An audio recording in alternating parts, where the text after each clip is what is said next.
ಸದಾಶಿವಗುಡ್ಡಕ್ಕೆ ಹೊತ್ತಿಕೊಂಡ ಬೆಂಕಿ, ಕಿಡಿಗೇಡಿಗಳ ಕೃತ್ಯ ಶಂಕೆ.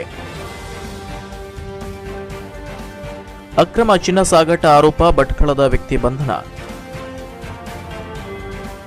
ಮದುವೆ ದಿಬ್ಬಣದ ವಾಹನ ಪಲ್ಟಿ, 8 ಮಂದಿ ಸಾವು. ರಸ್ತೆ ಇಲ್ಲದೆ ಗ್ರಾಮಸ್ಥರ ಪರದಾಟ, ಅಧಿಕಾರಿಗಳ ವಿರುದ್ಧ ಶಿವಪುರದ ಗ್ರಾಮಸ್ಥರ ಆಕ್ರೋಶ.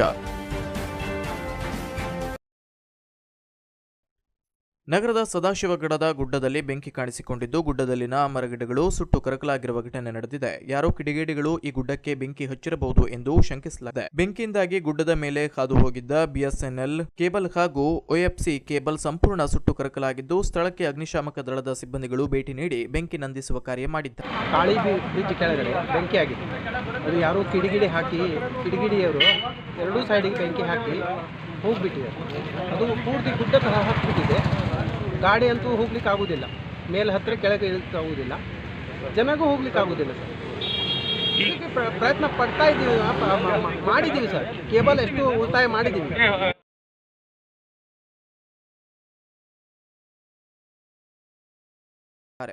ಕಾಸರಗೋಡಿನಿಂದ ಹೊರಟಿದ್ದ ಮದುವೆ ದಿಬ್ಬಣದ ಬಸ್ ಪಲ್ಟಿಯಾಗಿ ಇದುವರೆಗೂ 8 ಮಂದಿ ಸಾವನ್ನಪ್ಪಿರುವ ಘಟನೆ ಪೆರಿಯಾರಂ ಘಾಟ್ನ ರಸ್ತೆಯಲ್ಲಿ ನಡೆದಿದೆ. ಅಪಘಾತದಲ್ಲಿ 8 ಮಂದಿ ಸಾವನ್ನಪ್ಪಿದ್ದು, 45ಕ್ಕೂ ಹೆಚ್ಚು ಮಂದಿಗೆ ಗಾಯವಾಗಿದ್ದು, ಅದರಲ್ಲಿ 10 ಮಂದಿ ಪರಿಸ್ಥಿತಿ ಗಂಭೀರವಾಗಿದೆ ಎನ್ನಲಾಗಿದೆ. ಘಟನೆಯಲ್ಲಿ ರಾಜೇಶ್, ರವಿಚಂದ್ರ, ಆದರ್ಶ್, ಶ್ರೇಯಸ್, ಸುಮತಿ, ಶಶಿ, ಜಯಲಕ್ಷ್ಮಿ ಮೃತಪಟ್ಟವರಾಗಿದ್ದಾರೆ. ಕೊಡಗಿನ ಚೆತ್ತು ಕೈಯದ ವರನ ಮನೆಯಲ್ಲಿ ನಡೆಯಬೇಕಿದ್ದ ಮದುವೆಗೆ ಪುತ್ತೂರಿನ ಈಶ್ವರ್ ಮಂಗಲದ ವಧುವಿನ ಮನೆಯಿಂದ ಪ್ರಯಾಣ ಬೆಳೆಸಿದ್ರು. ಸುಳ್ಯ ಅಲ್ಲೆಟ್ಟಿ ಮೂಲಕ ಕಲ್ಲಪಲ್ಲಿ ಪಾಣತೂರು ರಸ್ತೆಯಲ್ಲಿ ಚಲಿಸುತ್ತಿದ್ದ ಬಸ್ ರಸ್ತೆಯ ಪಕ್ಕದಲ್ಲಿದ್ದ ಮನೆಯ ಮೇಲೆ ಉರುಳಿ ಬಿದ್ದಿದೆ. ಬಸ್ನಲ್ಲಿ ಒಟ್ಟು 63 ಮಂದಿ ಪ್ರಯಾಣಿಸುತ್ತಾ ಇದ್ದರು ಎನ್ನಲಾಗಿದೆ.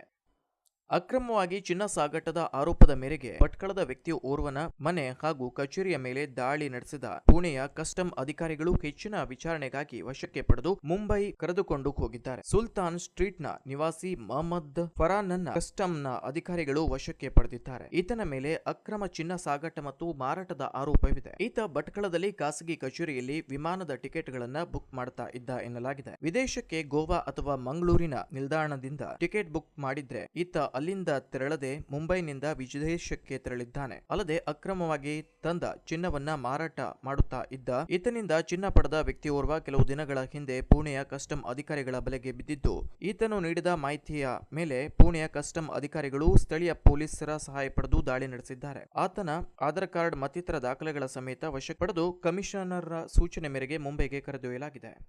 ಕೃಷಿಗೆ ಪೂರಕವಾದ ವಾತಾವರಣ ಒದಗಿಸಿದ ಅಧಿಕಾರಿಗಳ ವಿರುದ್ಧ ಬೇಸತ್ತ ರೈತರು ತಾಲೂಕಾಡಳಿತದ ವಿರುದ್ಧ ಆಕ್ರೋಶ ವ್ಯಕ್ತಪಡಿಸಿದ ಘಟನೆ ಭಟ್ಕಳ ತಾಲೂಕಿನ ಶಿರಾಲಿ ಪಂಚಾಯತ್ ವ್ಯಾಪ್ತಿಯಲ್ಲಿ ನಡೆದಿದೆ. ಸುಮಾರು 700 ಹೆಕ್ಟೇರ್ ಕೃಷಿ ಜಮೀನು ಇದ್ದು, ಇದಕ್ಕೆ ಕಡುವಿನಕಟ್ಟೆ ಡ್ಯಾಂನಿಂದ ಕಾಲುವೆ ಮೂಲಕ ಇಲ್ಲಿನ ಜಮೀನುಗಳಿಗೆ ನೀರು ಹರಿಬಿಡಲಾಗ್ತಿದೆ. ಆದರೆ ಮಳೆಗಾಲದಲ್ಲಿ ಹರಿಯುವ ನೀರಿನ ರಭಸಕ್ಕೆ ಕಾಲುವೆಗಳೆಲ್ಲ ಹೂಳು ತುಂಬಿಕೊಂಡಿದೆ. ಇದರಿಂದ ಕಡುವಿನಕಟ್ಟೆ ಡ್ಯಾಂನಿಂದ ನೀರು ರೈತರ ಕೃಷಿ ಜಮೀನುಗಳಿಗೆ ತಲುಪ್ತಾ ಇಲ್ಲ. ಇಲ್ಲಿನ ನೀರಂಕಂಠ, ಚಿತ್ರಾಪುರ, ವೆಂಕಟಾಪುರ ರೈತರು ಹಲವಾರು ಬಾರಿ ನೀರಾವರಿ ಇಲಾಖೆಗೆ ಮನವಿ ಸಲ್ಲಿಸಿದ್ದಾರೆ. ಆದರೆ ಅಧಿಕಾರಿಗಳು ಮಾತ್ರ ರೈತರ ಮನವಿಗೆ ಸ್ಪಂದನೆ ನೀಡುತ್ತಿಲ್ಲ. ಇದರಿಂದ ರೈತರು ಸ್ವತಃ ಹೂಳು ಎತ್ತಲು ಆರಂಭಿಸಿದ್ದಾರೆ. ಕಳೆದ 1 ವಾರದಿಂದ ಇಲ್ಲಿನ ಅಕ್ಕಪಕ್ಕದ ರೈತರು ಕಾಲುವೆಯಲ್ಲಿ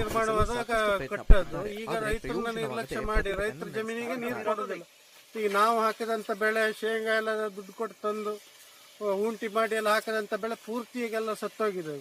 ಆ ಸಲುವಾಗಿ ಈಗ ನಾವು 1 ವಾರದಿಂದ ಚಾನಲ್ ಕೆಲಸ ರೈತರು ಸೇರ್ ಮಾಡಿದ್ರು, ನೀರು ನಮಗೆ ತರ್ಲಿಕ್ಕೆ ಆಗ್ಲಿಲ್ಲ. ಸ್ವಾತಂತ್ರ್ಯ ಬಂದು ಶತಮಾನ ಸಮೀಪಿಸ್ತಾ ಬಂದರೂ ಜೊಯ್ಡಾ ತಾಲೂಕಿನ ಶಿವಪುರ ಗ್ರಾಮದಲ್ಲೆಲ್ಲ ಮೂಲಭೂತ ಸೌಲಭ್ಯಗಳಿಲ್ಲದೆ ಗ್ರಾಮಸ್ಥರ ಜನರು ಪರದಾಡುವ ಪರಿಸ್ಥಿತಿ ಅನೇಕ ವರ್ಷಗಳಿಂದ ಮುಂದುವರೆದಿದೆ. ಶಿವಪುರ ಗ್ರಾಮಕ್ಕೆ ಸಂಪರ್ಕಿಸುವ ಸುಮಾರು 8 ರಿಂದ 10 ಕಿಲೋಮೀಟರ್ ವರೆಗಿನ ಕಡಿದಾದ ಕಲ್ಲು ಮಣ್ಣು ತುಂಬಿದ ಮಾರ್ಗವೇ ಈ ಗ್ರಾಮಸ್ಥರಿಗೆ ಓಡಾಟಕ್ಕೆ ಇರುವ ಏಕೈಕ ರಸ್ತೆಯಾಗಿದ್ದು, ಸ್ವಲ್ಪ ಎಚ್ಚರ ತಪ್ಪಿದ್ರೂ ವಾಹನ ಸವಾರರು ರಸ್ತೆಯಿಂದ ಜಾರಿ ಆಳವಾದ ಕಂದಕಕ್ಕೆ ಬೀಳುವಷ್ಟು ಅಪಾಯಕಾರಿ ಮಾರ್ಗ ಇದಾಗಿದೆ. 2014-15 ಸಾಲಿನಲ್ಲಿ ಸುಮಾರು 11 ಕೋಟಿ ವೆಚ್ಚದಲ್ಲಿ ಈ ಗ್ರಾಮಕ್ಕೆ ಸುಸಜ್ಜಿತ ರಸ್ತೆ ನಿರ್ಮಾಣಕ್ಕೆ ಗುತ್ತಿಗೆ ನೀಡಲಾಗಿತ್ತಾದ್ರೂ ಕೇವಲ 2 ಕಿಲೋಮೀಟರ್ ಮಾತ್ರ ಸಿಮೆಂಟ್ ರಸ್ತೆ ನಿರ್ಮಿಸಿ ಕೈ ತೊಳೆದುಕೊಳ್ಳಲಾಗಿದೆ. ಹೀಗಾಗಿ ಗ್ರಾಮಸ್ಥರು ಬೇರೆ ದಾರಿ ಇಲ್ಲದೆ ಪ್ರತಿನಿತ್ಯ ಜೀವ ಕೈಯಲ್ಲಿ ಹಿಡಿದು ಸರ್ಕಸ್ ಮಾಡಿಕೊಂಡು ಇದೇ ರಸ್ತೆಯಲ್ಲಿ ಓಡಾಟ ನಡೆಸ್ತಾ ಇದ್ದಾರೆ. ಎಲ್ಲ ಅಧಿಕಾರಿಗಳು ಜನಪ್ರತಿನಿಧಿಗಳಿಗೂ ಮನವಿ ಮಾಡಿ ಗ್ರಾಮಸ್ಥರು ಸೋತು ಹೋಗಿದ್ದಾರೆ. ಮಳೆಗಾಲದಲ್ಲಂತೂ ಇಲ್ಲಿನ ಜನರ ಪಾಡು ಹೇಳತಿರದಾಗಿದೆ. ಇನ್ನು ತಾವು ಬೆಳೆದ ಕೃಷಿ ಉತ್ಪನ್ನಗಳನ್ನ ಮಾರುಕಟ್ಟೆಗೆ ತೆಗೆದುಕೊಂಡು ಹೋಗಬೇಕು ಅಂದ್ರೆ 5-6 ಕಿಲೋಮೀಟರ್ ದೂರ ಕೃಷಿ ಉತ್ಪನ್ನಗಳನ್ನ ತಲೆ ಮೇಲೆ ಹೊತ್ತು ಸಾಗಿಸಬೇಕಾಗಿದೆ. ಆದಷ್ಟು ಬೇಗ ಸಮಸ್ಯೆ ಪರಿಹಾರ ನೀಡುವಂತೆ ಗ್ರಾಮಸ್ಥರು ಒತ್ತಾಯಿಸಿದ್ದಾರೆ.